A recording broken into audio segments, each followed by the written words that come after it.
Mapagmahal na hinalikan ng lalaki ang mukha ng kanyang asawa. Pagkatapos ay lumingon siya, at nandidiri niyang pinunasan ang bibig niya. Ang pagkasuklam niya sa kanyang asawa, ay umaabot pa sa paggamit ng gamot sa allergy para mapagon, para makuha ang mana ng pamilya ng kanyang asawa. Ginagampanan niya ang papel ng isang mabuting asawa. Ngunit sa tuwing may malapit na silang pagsasamahan ng kanyang asawa, lahat ay pupunta sa bahay ng assistant para humingi ng aliw. Tuwing nakikita niya ang paghihirap ng amo, kukuha ang assistant ng isang supot ng pulbos, at sasabihing malulutas nito ang lahat ng iyong problema. Kapag nainom na ito, sa loob ng 24 na oras ay natural na mawawalan ng buhay, at ang lason na ito ay hindi madetect kahit ng mga forensic. Ang lalaki ay natukso. Kinagabihan ay pumunta siya sa supermarket at bumili ng isang bote ng red wine, at doon niya ini-inject ang lahat ng 2 mg na lason. Nang handa na siya, itinapon niya ang hiringilya sa basurahan. Pag-uwi ng lalaki, nalaman niyang wala ang asawa niya sa bahay ngayong gabi. Pagkatapos ay nakakita siya ng isang malaking mantsa ng dugo sa sahig. Naisip niyang may nangyaring masama sa kanyang asawa. Hinanap niya ang asawa sa bawat silid, pero hindi niya ito nahanap, at hindi rin niya makontak ang asawa niya sa telepono. Nang mga sandaling iyon, may nakita siyang card sa mesa. Nakasulat doon na maghanda ng 200 na milyong piso. Kung magbabalak kang tumawag sa pulis, abangan mo ang mangyayari sa asawa mo. Pagkabasa niya noon, agad na tumawag sa pulis ang lalaki. Sa pagtatanong ng mga pulis, sinabi ni Dashan sa mga pulis na walang kakaibang kilos ang asawa niya nitong mga nakaraang araw. Ngunit may natuklasan namang ibang pulis na bote ng lason. Agad na nagpaliwanag si Dashan nang makita niya ito. Binili ko lang ito kanina. Balak ko sanang inumin ito mamaya kasama ang asawa ko. Pero siya'y dinukot. Nakita ng pulis ang paghihirap sa mukha niya, kaya ibinalik na lang niya ang red wine. Sa huli, wala namang nakuhang lead ang pulis. Bago umalis, may bili ng pulis kay Dako, 200 milyon, ihanda mo na agad. Muling makikipag-ugnayan sa iyo ang mga kidnapper. Pagkaalis ng pulis, naligo si Dako ng mainit na tubig. Pagkatapos ay humiga na siya sa kama. Sumaya naman talaga siya ng sobra. Plano niya sanang lasunin ang asawa ngayong gabi. Pero hindi na pala niya kailangan pang gawin, para ipagdiwang ang pagkawala ng asawa niya. Uminom siya mag-isa sa bahay. Iniisip niya na kung hindi siya magbabayad ng ransom, tiyak na papatayin ng mga kidnapper ang asawa niya, at ang mana ng asawa niya ay mapupunta sa kanya. Kinaumagahan pa lang ay dumating na ang mga pulis sa bahay ni Daming. Ngunit natuklasan ng mga pulis na uminom si Daming kagabi. Ikinahinala rin ito ng mga pulis kay Daming. Matapos ang paghahambing ng mga forensic expert, nakumpirma nilang ang mga dugong nasa sahig ay galing sa asawa ni Daming. Ngunit wala pa ring matibay na ebidensya ang kaso. Nang bigla na lamang, tumunog ang doorbell sa bahay ni Daming. Ang totoo ay ang mga kapitbahay sa kabila, sila ang nakatanggap ng email ni Dawson. At ang pangalan ng nagpadala ay kapareho ng nakasulat sa card na naiwan sa hapagkainan kahapon N31. Maingat na binuksan ni Dawson ang sobra. Nakasulat doon, tumawag ka na ng pulis, di ba? Kung ganoon, maghintay ka na lang ng pagdating ng mga pulis para sa iyong asawa. At sa loob ng sobra ay may isang kuko na may dugo. Bigla naalala ni Oyama ang pagpapamanicure ng asawa niya noong isang araw. Nakatitiyak siyang kuko ng daliri iyon ng asawa niya. Isang kakaibang kasiyahan ang naramdaman niya noon. Pero hindi niya alam kung sino ang nagalit sa asawa niya. Agad na nakuha ng atensyon ng media sa buong isla. Ang misteryosong kaso. Nagkunwari si Oyama na kawawa sa harap ng media. At nagsabing gagawin niya ang lahat para mailigtas ang asawa niya. Ngunit pagkasakay niya sa kotse ay labis ang kanyang kagalakan. Pagkaalis ni Dawson, maingat na sinuri ng mga pulis ang kanyang sasakyan, at nakitang may mga bakas ng sariwang dugo sa compartment. Pagkatapos ay natuklasan nilang ang sapatos lamang ni Dawson ang nawawala sa aparador ng sapatos.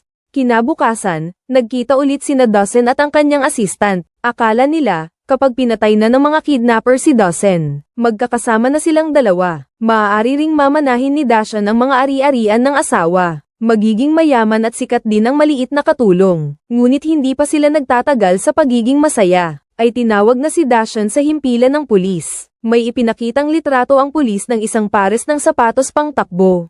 Tinatanong si Dashan kung bakit nawala ang kaparehong sapatos pang takbo sa kanyang aparador. At nakita ng pulis ang mga yapak ng sapatos na iyon. Nang gabing nangyari ang krimen, pareho pala ang sukat ng sapatos niya sa sukat ng sapatos ko. Biglang nataranta si Daming. Nagmamadaling nagpaliwanag siya na matagal na siyang hindi tumatakbo. Dahil walang sapat na ebidensya, pinakawalan na lamang siya ng mga pulis. Pag-alis niya, namanhid ang ilong ng mga pulis sa amoy ng pabango kay Daming. Matapos ang ilang pagsisiyasat kay Daming, pinaghihinalaan ng pulisya na si Daming ay isang malaking manloloko. Pag-uwi niya, natuklasan niyang nawawala nga ang kanyang sapatos na pangtakbo. Bigla niyang naisip na may naglalayong manayra sa kanya. Tumawag ang kanyang assistant. Dali-dali niyang pinabuksan kay Daming ang telebisyon. Ikinwento pala ng kapitbahay na madalas makipag-usap sa kanyang asawa sa media, na si Daming ay mayroong masamang ugali. Natigilan si Dasha nang makita niya iyon. Lalo pa siyang naguluhan dahil pinaghihinalaan na rin siya ng pulis. At ang lason ay nasa bahay pa niya.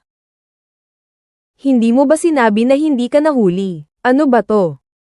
Imposible. Paano naman ang relasyon natin? At ang tungkol sa lason, kung ma-expose tayo, tapos na tayo. Dahil sa sitwasyong ito, sinabihan ng assistant si Daming magpahinga muna sila sa pakikipag-ugnayan sa loob ng ilang panahon, at burahin ang lahat ng kanilang chat history. Dahil sa pagsisiwalat ng kapitbahay, isang malaking grupo ng mga reporter ang nagkukumpulan sa baba ng gusali ni Daming. Ang dapat munang gawin, ay ang maayos ni Daming ang bote ng lason na ito. Nakita na lang siyang padubog na pumasok sa banyo, at binuhos niya ng buong buo ang red wine sa kanal. Samantala, nakita ng mga pulis ang sumbong ng kapitbahay, at nadagdagan na naman ang kanilang hinala sa motibo ni Dako, para maiwasan ang panayam ng media. Lumabas si Dako sa likod ng bahay, dahil sa sobrang pagka-tense niya kanina, hindi niya naayos ng maayos ang red wine. Pumunta si Heng Tatianshan sa dating bayaw niya para humingi ng tulong. Dating pulis ang bayaw niya. Naamoy niya kaagad na sinusundan si Dashan. Dali-daling tumakbo si Dashan sa may bintana. May nakita nga siyang kakaibang lalaki sa sulok. Parang nakita na niya ang lalaking iyon sa kung saan. Bigla niyang naalala ang gabing dinukot ang asawa niya. Nakita rin niya ang lalaking iyon sa harap ng bahay nila. Naisip niyang may kinalaman ang lalaking ito sa pagkawala ng kanyang asawa. Habol na habol siya rito. At sa wakas, nahuli niya ang lalaki. Kinumpronta niya ang lalaki kung bakit siya sinusundan. Kung siya ba ang nagdukat sa kanyang asawang si Maria. Ngunit hindi pala ito ang salarin, kundi ang kaklase pala ng kanyang asawa noong kolehiyo. Matagal na pala siyang may lihim na pagtingin kay Maria. Isang buwan na ang nakakaraan, hindi sinasadyang nakasalubong ni Maria sa isang restaurant ang kanyang junior. Umiiyak niyang ikinwento sa kanyang junior ang tungkol sa kanyang asawa at sa assistant nito. Nahaharap sa pagtataksil ni Daming. Hindi na kinaya ng kanyang junior. Isang lalaking walang kwenta si Daming. Hindi karapat-dapat sa kanyang senior. Kaya naman araw-araw siyang palihim na nagbabantay kay Maria. Ngunit ang hindi niya inaasahan. Ilang araw na ang nakalipas, bigla na lang nakidnap ang crush kong senior. Pero hindi lang ang pulis ang nagdududa kay Dako, pati ang junior high school niya ay pinaghihinalaan din siya. Pagkaalis ng junior high school, biglang tumawag si Dako sa kanyang pamangkin. Sabi daw ng kanyang asawa, may naiwan siyang gamit para sa kanya. Pag-uwi ni Dako sa bahay, sinampal siya ng kanyang ate. Nakita nila sa balita na si Maria ay dinukot. Masyadong malikot si Daming. Sumemplang ang matandang ina sa sobrang galit. Si Maria pala, ay hindi lang mabuting asawa, kundi isang masunuring manugang din. Habang wala si Daming, si Maria ang tumutulong sa pamilya ng kanyang asawa. At madalas ko rin silang binibigyan ng dagdag na pera para sa gastusin sa bahay. Sa tahimik na pagsisikap ng aking asawa, ay wala namang kamalay-malay si Dex. Sa mga oras na ito ay lubha siyang nagsisisi. Pag-uwi niya sa bahay, nakita niya ang talaan ng mga pagkain na isinusulat ni Maria para sa kanya araw-araw. Halo-halong emosyon ang kanyang naramdaman. Sa sandaling ito ay parang lubos na niyang naunawaan ang maraming bagay. Ang asawa ko naman ay napakabuti. Bakit ko pa rin nagagawa ang mga bagay na nakakasakit sa kanya? Habang nagsisisi si Dashan sa kanyang nagawa, dumating ang mga pulis para hanapin siya. Base sa mga ebidensyang hawak ng pulisya, at sa mga natagpuang bakas ng dugo sa kanyang compartment, lahat ng mga palatandaan ay nagsasabing si Dashan ang salarin. Ngunit habang handa na siyang dalhin ng mga pulis sa istasyon, biglang may dumating na isang delivery rider sa gitna ng mga tao. Sulat pala ito mula sa mga kidnapper para kay Dako.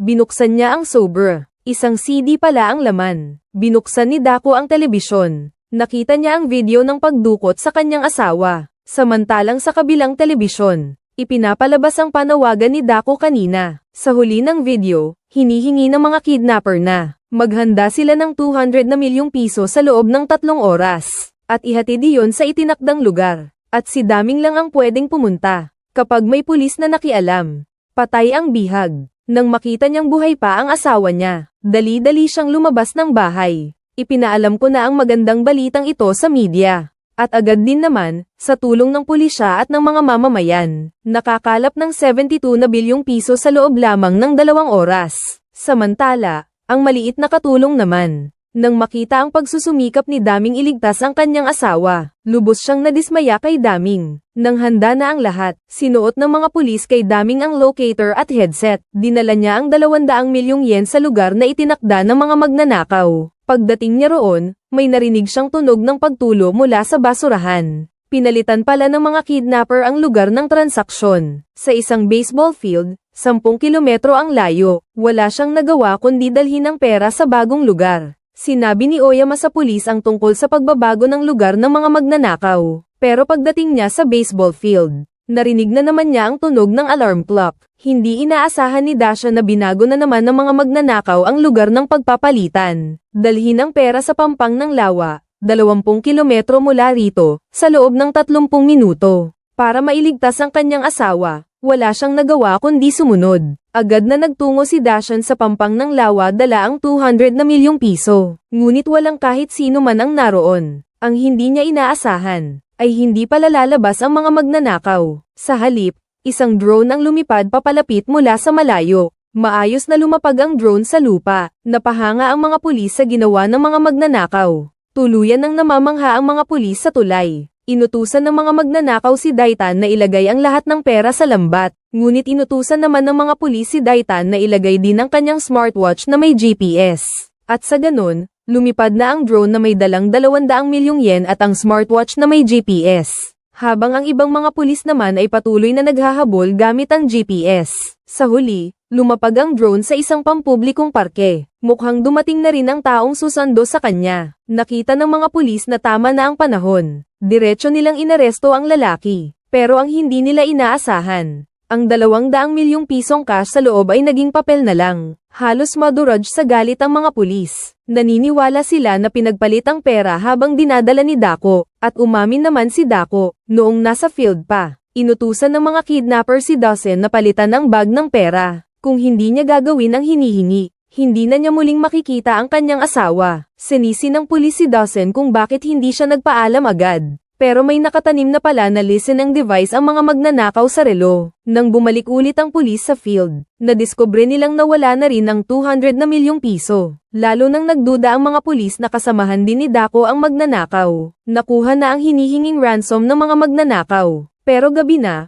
wala pa ring balita kay Maria. Habang hinihintay nila ang pag-uwi ni Maria, biglang nakatanggap ang pulisya ng isang liham na nagsusumbong. Nakita raw ng nagsumbong noong gabing dinukot si Maria, na may nilagay si Dako sa alak. Naging di mapakali ang mga mata niya noon. At siya nga ang iniimbestigahan ng pulisya. Agad-agad, isang pulis ang nakakita sa bote ng red wine. Pero dahil hindi maayos na nalinis ni Daisen kahapon, kaya ito ang naging dahilan ng kaso ngayon. Sa pagtatanong ng mga pulis, nagsimulang kabahan si Daisen kapag may nakitang lason sa red wine. Kung gayon, si Dawson ay makukulong dahil sa pagpatay sa kanyang asawa. Samantala, ang kanyang maliit na katulong ay nakakita sa balita ng kanyang pagsuko. Nakita niya mismo kung paano kinuha ng pulisya ang bote ng alak. Lubos na nag-alala ang maliit na katulong. Natatakot siya na ibunyag ni Dawson ang kanyang pakikialam sa pagpatay sa asawa nito. Kaya naman dali-dali siyang nag-impake at tumakas. Ngunit ang hindi niya inaasahan ay matagal nang alam ng pulisya ang lahat tungkol sa kanya at sa kanyang katulong. Si maliit na katulong ay empleyado ni Dako. Ang kanyang espesyalisasyon ay ang pag-aaral ng mga butil ng kape. Magkasundo silang dalawa at magkakatugma ang kanilang mga pananaw.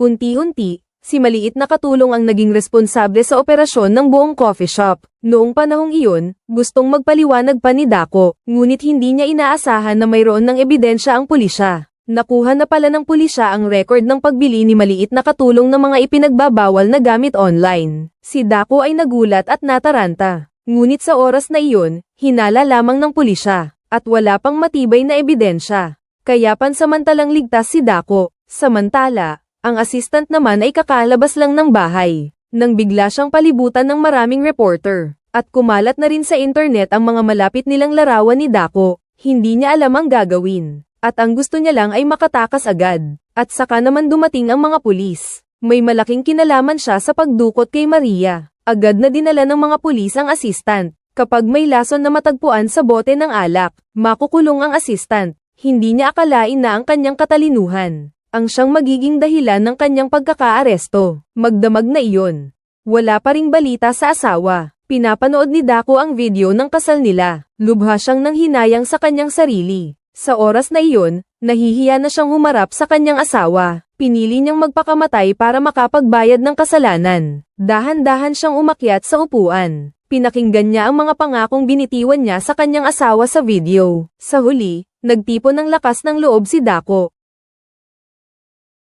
Di ko inaasahan, sa kritikal na sandali, pumasok ang mga pulis sa silid, at tinanggal siya sa lubid. Mabuti na lang at dumating ang mga pulis sa tamang oras, at nailigtas si Dako. Ang totoo, pumunta ang mga pulis para sabihin kay Dako na nahanap na si Maria. Nang marinig niyang nahanap na ang kanyang asawa, tumulo ang mga luha ng pagsisisi ni Dako. Pero sa sumunod na segundo ay tumawa siya ng malakas. Nang matagpuan ang kanyang asawa, sa wakas ay naalis na rin ang hinala sa kanya. Natagpuan ng pulisya si Maria sa kagubatan, 3 kilometro ang layo, malapit sa puno ng puno. Ngunit noon ay napakahina na ng kanyang katawan. Magaling. Ngunit nang may sakay na siya sa ambulansya, walang nakapansin ng kontentong ngiti sa kanyang mga labi. Samantala, isang estrangherong lalaki ang nakatanggap ng 7.2 na bilyong piso at isang card na may pangalang Takahashi Yoshiaki. Nakasulat sa card, ingatan mo muna ito para sa akin. Lahat pala ay plano ni Maria. Ginawa niya ito para mabawi ang kanyang asawang nagbago na ng loob. Handa niyang bunutin ang sarili niyang mga kuko, para magpanggap na ang asawa niya ang may sala sa krimen. Ngunit magtatagumpay kaya ang kanyang plano? Nakasalalay iyon sa reaksyon ni Dashan kapag nakita niya ang kanyang asawa. Ngunit ang dahilan ng pagkasira ng kanilang pagsasama ay nagsimula pa noong 2 taon na ang nakakaraan. 2 taon na ang nakakaraan, nawalan si Maria ng mga magulang. At nagmana siya ng mana mula sa kanyang ama. Mabilis na nagbitiw si Dawson sa trabaho. At binuksan ang kanyang pinapangarap na coffee shop. Masaya ang lahat. Ngunit ang kanyang maliit na assistant ay hindi mapakali. Dahil naiinggit siya sa lahat ng pag-aari ni Maria. Isang araw, biglang natuklasan ng asawa ang pagiging malapit ng kanyang asawa at ng kanyang maliit na assistant. Simula sa sandaling iyon, ang pagsasama ng mag-asawa ay unti-unting nag-ulo. Nakita ng asawa ang text ng assistant sa kanyang mister. At sinasabing magiging sila na magpakailanman ni Daisen. Natuklasan niya ang pagtataksil ng asawa, pero hindi siya nagalit. Nagluto pa rin siya ng almusal para sa asawa niya gaya ng dati. Kinuha na lang niya ang sama ng loob sa kanyang puso. Iniisip niya na kung hindi niya sasabihin, magpapatuloy ang kanilang buhay. Ngunit minamaliit niya ang determinasyon ng asawa at ng sekretarya. Nang gabing iyon, natuklasan niyang nag-text ulit ang sekretarya sa asawa niya. Sinamantala niya ang pagkakatulog ng asawa para palihim na buksan ang cellphone nito. Hindi lang niya nakumpirma ang relasyon ng dalawa. Nalaman din niya ang plano nilang pagnakawan at patayin siya. Nakatingin sa lalaking minsan niyang minahal. Hindi siya makapaniwala na may balak palang patayin siya ang asawa. Kinaumagahan, habang wala ang asawa,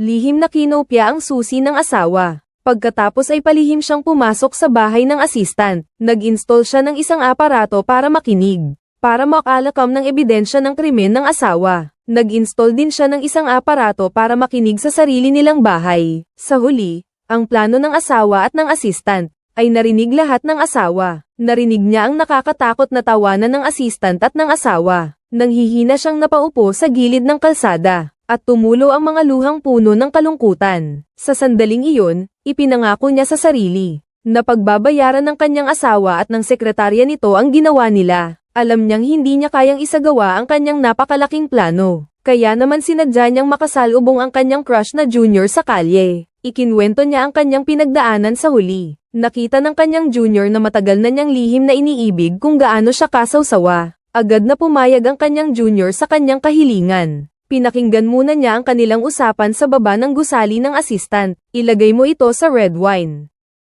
Para magkasama na tayo habang buhay. Dapat ka nang magdesisyon.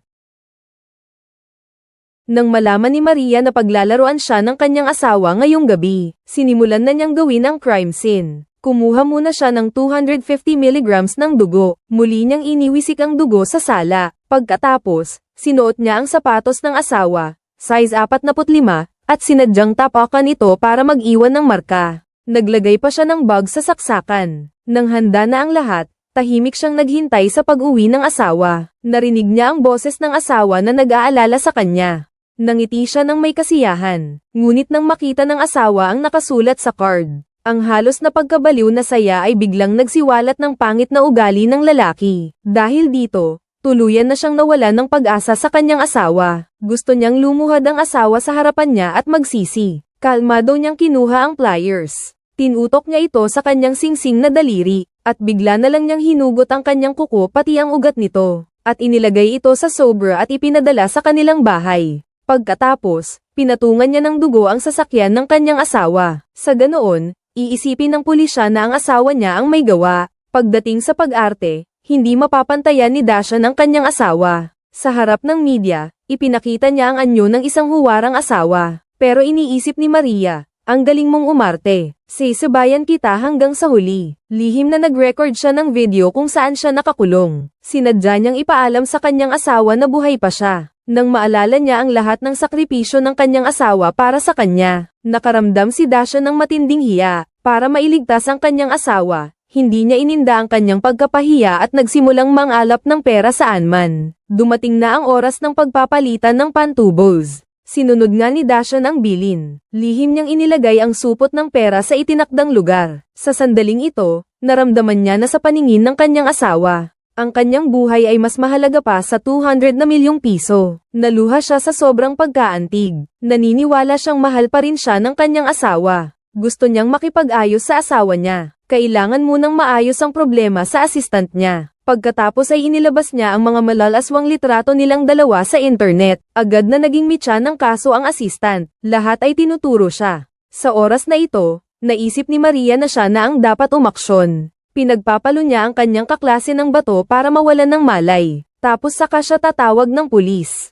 Sa wakas, nagtagumpay siyang linisin ang pangalan niya. Pero babalik pa kaya ang matagal na niyang nawalang pag-ibig. Ito rin ang pinakamahalagang hakbang sa buong plano niya. Nagdesisyon siyang sumugal ulit. Nang makita niya ang pagmamadali ng kanyang asawa, napakasaya niya. Halata naman na mahal pa rin siya ni Dex. Sa wakas, nagtagumpay ang plano ng kanyang asawa. Ngunit akala mo'y tapos na ang lahat, mali ka. Ang totoong kwento ay nagsisimula pa lamang. Iniisip ng mga pulis na kahit may matagpuan silang lason sa alak, makakasuhan pa rin nila si Dashi at ang kanyang katulong ng pagpatay. Ngunit nang akala ni Dashi mahuhuli na siya, isang masamang balita ang natanggap niya mula sa kanyang tauhan. Walang nakitang anomalya sa alak, kaya naman nakalaya ang katulong. Ngunit sa sandaling ito ay lubha siyang nagdadalamhati. Nang siya ay nasa mismong pintuan na ng kanyang bahay, ay nakita niyang maraming reporter ang naghihintay upang ma-interview siya. Ang walang matirhan siya ay napunta sa isang coffee shop,